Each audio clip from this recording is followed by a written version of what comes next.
So I'm just packing the aircraft. People are generally amazed at where I can put stuff, but the top of the storage compartment here, you can get quite a bit in. And I think I've flown 123, 124 flights now. I've lost count. But I've flown 24,000 nautical miles, so it's a long way. It feels strange today to think that this whole journey is coming to an end. And I close my eyes, and 3 weeks ago I was in Canada and flying back across the Atlantic. It was incredible. And now I'm here, not only sort of half an hour away from my home airfield. And today is a small flight, but this sounds very cheesy, but the last 6 months has been a giant leap for gyrocopters, I'd say. So yeah, it's good. I'm excited to get back. I've been away for a while, so after a while the fatigue catches up with you. There's a lot outside of your control with this project. You can only fly when the weather allows you to fly. The easiest part is sitting in the aircraft flying. It's all the stuff on the ground that's complicated, it's difficult, and your environment and the people that you're meeting is changing every day. So because it's changing every day, as soon as you land, you have to sort of hustle for support and get buy-in and quickly get people to like you, but you have to do that day in, day out. And that can be quite tiring after a while. But it's good. It's good. We've got to fly back to Popham today. This is the tracker. This little thing has tracked me the whole way around the world. This is what I have to remember to turn on every time I start my flight and turn it off at the end. I think there's literally been thousands of people following my flights around the world, and that's what does it. There you go. That's why we're not flying right now.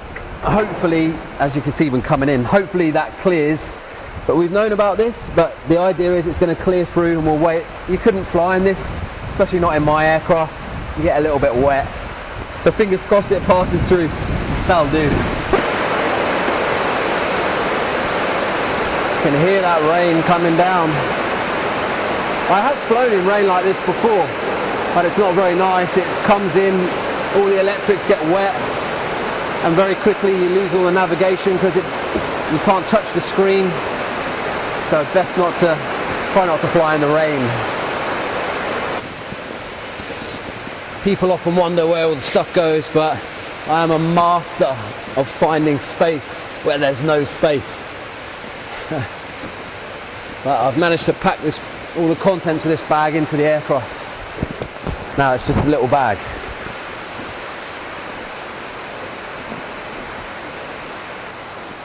I'm now going to give the aircraft a pre-flight inspection. So I'll start up at the rotor head. And all I'm looking for is just making sure there's nothing loose, no obvious screws coming out. All the split pins are in. Nothing's cracked. Just obvious stuff, really. This is the most important bit. This keeps you in the air, so. Looks good. What we're actually doing is the oil sits in this tank. It doesn't actually sit in the bottom of the engine. It's called a dry sump. So I'm now turning the prop to get the oil back into the tank so I can get an accurate reading. And you'll hear a funny noise, like a gurgling, and that's the oil going back in.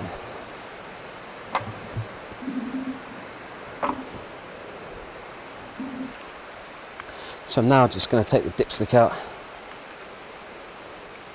and you can see there's lots of oil. That is absolutely perfect. It's still quite clean as well. So that's it. Oil's good. So we'll move on to the next job. And the next job is just basically a visual inspection, really. Make sure your caps are on, so your coolant cap,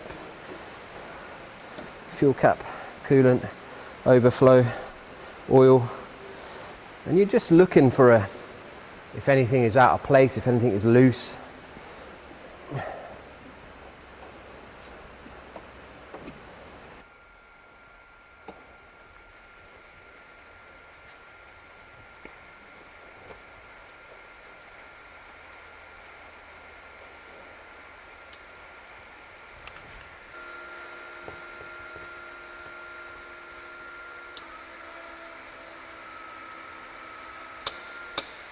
Okay.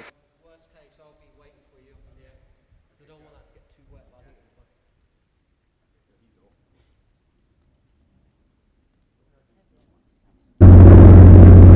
Yeah, last flight, guys. Okay, master's on, both mags are on, both pumps are on, strobe and landing lights on, transponder's on, radio is set. Fuel strap is secure, power checks are complete, let's go flying.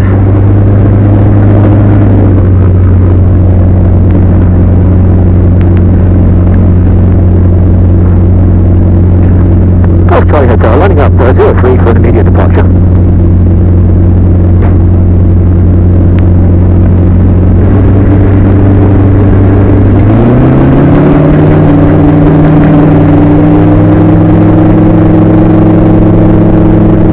Radio, good afternoon, helicopter Golf Delta, India Golf Alpha, blank hangar for airfield information, radio check. Helicopter Kilo Alpha, your 5, 6 easing 2-1 with the left-hand circuit, Lumpkin H1003, and course got gyrocopter departing 03. Copy the gyrocopter 1003, and it's again the runway. It's 2-1 with the left-hand circuit.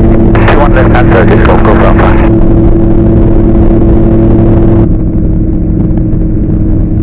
There we go, we're up and away, guys.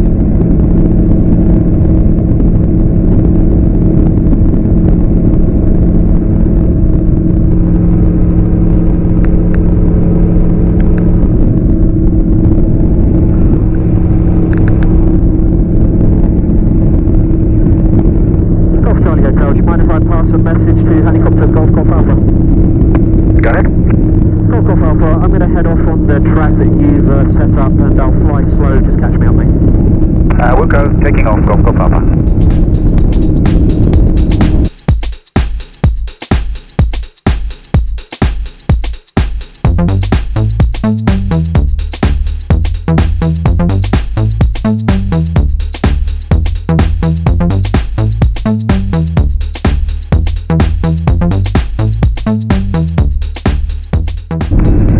Are you on frequency? Yes, sir, I'm on frequency, you okay? Yeah, we're coming up at your 5 o'clock and we'll position you so that you're ready to have the camera shot with Emma speaking at you. Okay, mate, no worries. I'm just going to fly the route and yeah, we'll go from there. Okay, just hold your height and heading. If you can. For the entire journey, James has been sitting in an open cockpit, exposed to everything the weather has thrown at him. But what that's enabled him to do is immerse himself in his surroundings, at times flying just 20 feet above the ground.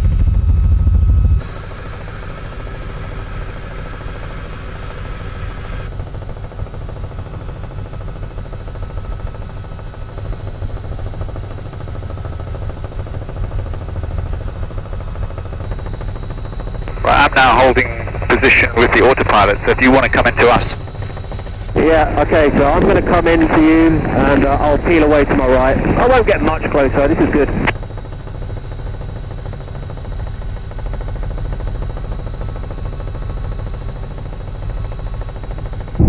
Right, James, I'm just going to fall behind you a bit and put you to my 3 o'clock. Excellent.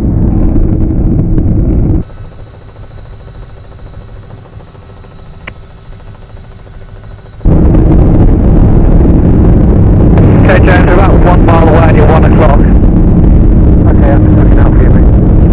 We're at altitude 1,500 feet. Okay, I'm at 1,000 feet, so I'll come up here.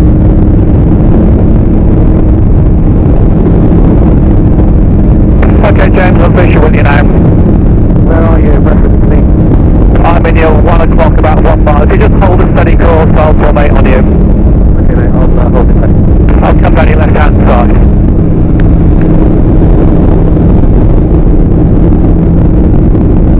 I'm going to be making a left turn as James going to start on the left-hand side. Yeah, I've got a picture with you, buddy. Both drivers. Hi, James. Hey. Okay, mate, you just slow down a bit now. Okay, slow down to 17.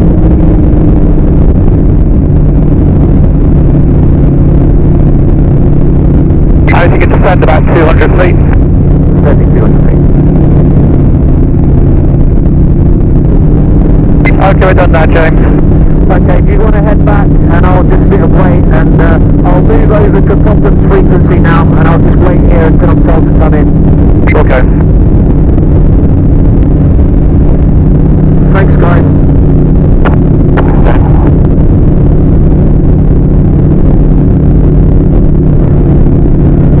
Good afternoon, gyrocopter Golf Kilo Tango Charlie Hotel, 4 miles to the north. Request airfield information. Golf Kilo Tango Charlie Hotel, hello, we have your details. Joint 21 straight in if you wish, and the QSE 984 hectopascals.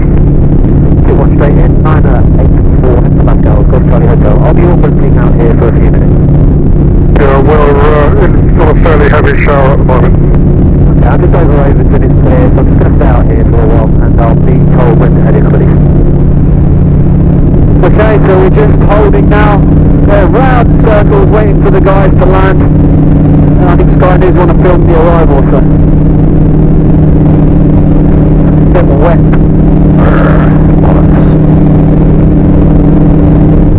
Okay, Sam, give the conference cabin position 2 minutes so you can start your approach.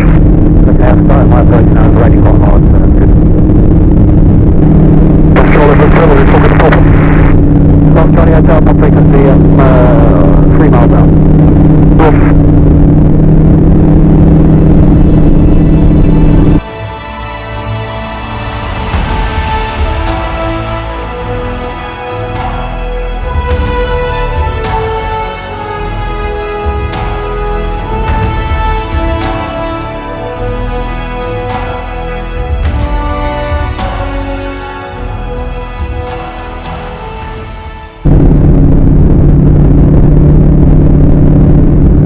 Okay, here comes James. You can see him now. Maybe hold the capsules on the radio. Awesome, hello, I am so sorry I've kept you waiting. As you can see, it's not always that easy to fly around the world. In the last 6 months I've seen a lot of amazing sights, but I have to say, coming back here, seeing my home airfield, seeing you guys have to be one of my favourite sights. And I'll be on the ground soon and we can have some fun, guys. Thank you. Okay, thanks, James.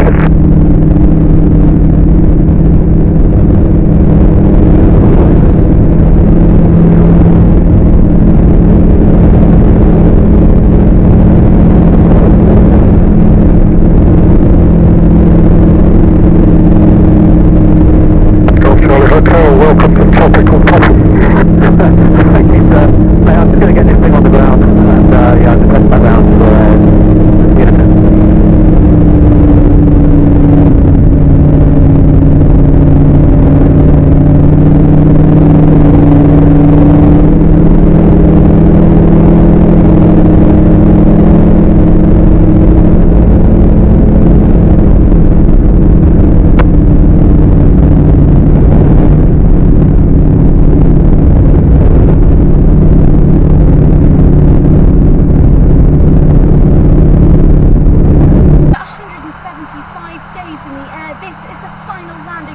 James Ketchell the world record. Unbelievably, it nearly didn't happen today because of the weather, but James was determined to see it through.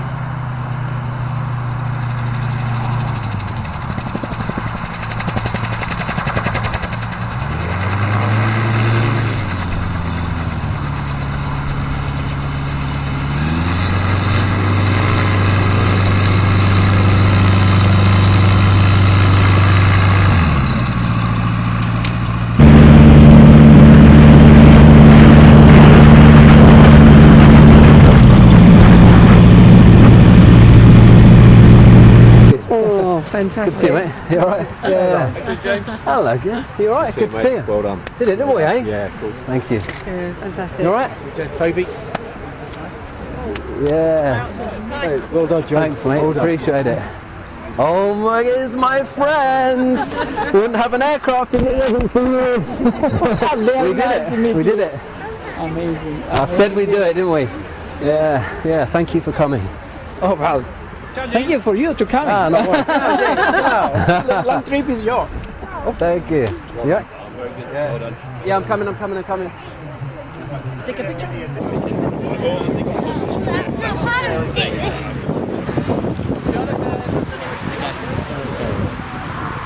Which camera are we looking at, guys? There's so many. What are we looking at? Left to right. All right.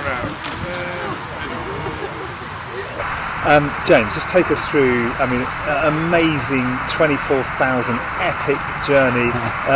How's it been? It's been incredible, to be honest. It's been a massive blur.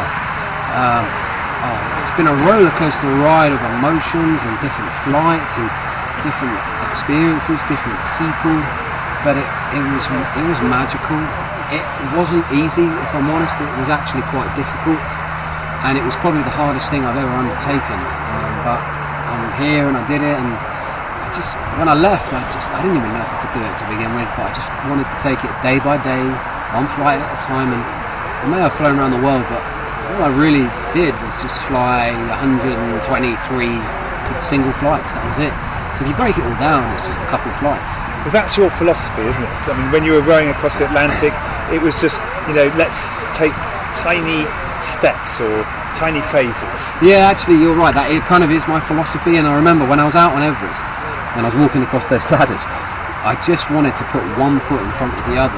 And I can tell you that if you put one foot in front of the other and keep doing that, you'll get to the top and you will run out a mountain. And I just thought, at some point, this is going to end, and just enjoy it. You can't buy time back. And what was really important was the whole sort of mission, if you like, of trying to inspire 1 million young people around the world to pursue their own goals and dreams and raise money for 2 fantastic charities. And actually, people can still donate on the website, jamesketchell.net. That'd be greatly appreciated. But ultimately, here I am. And if you had said to me at 16 years old, when I was lying in bed, lazy, depressed, with no real motivational drive or anything, don't worry, James, when you're 37 years old, you'll have just set a world record for flying around the world, you'll have cycled around the world, you'll have climbed Everest, you'll have rode the Atlantic, you'll have written a book, you'll tour the world speaking to thousands of people. I'd say, don't be so stupid, that's impossible. But blow me down, here we are. And you never really know what's around the corner. And one of the things I certainly want to get across to young people is this world is full of opportunity. This world is oozing, it's overflowing with opportunity and great things. But nothing is going to knock on your door and say, surprise! All you've got to do is put yourself out there. And if you put yourself out there, just a little bit, you will do quite well. And I hope by me putting myself out there, I've inspired some young people to go off and put their selves out there. And if I've achieved that, I'm very, very happy. You left March the 31st, 2019, 175 days later. It's September the 22nd on a Sunday. Just after lunch, you arrived and you saw that crowd of people, including your mum and dad. What were you thinking? Oh, it was just amazing. I've seen many incredible sights. I've had many different emotions in the last 6 months. And as you know, I came in, it was pouring with rain. But what was incredible was to see that everyone was stood there waiting for me. They'd waited for hours. I was late, it was raining, but they stood there and waited for me. And that was amazing. And I may have been in the aircraft on my own, but really it was the support of everyone in the background that got me around the world, if I'm honest. This wasn't a solo, yeah, I was in the aircraft on my own, but the project was not a solo project, it was a team effort, and there was a lot of very good people behind me that helped me. And I'll be forever indebted to those people, everyone. And 5 months away, were you feeling slightly homesick? There were times when I was feeling a little bit homesick. I missed my little nephew very much. He was a good little boy. And I guess I'll have to spoil him now because I haven't seen him for 6 months, so I need to spend some money on him. It's good to be back. It's good to be back. It's all a bit weird at the moment. I think it'll take a few days, maybe longer, to sink in. But I won't stop. I'll keep moving. There's things I want to do. Yeah, brilliant. That kind of puts it into perspective, doesn't it, really?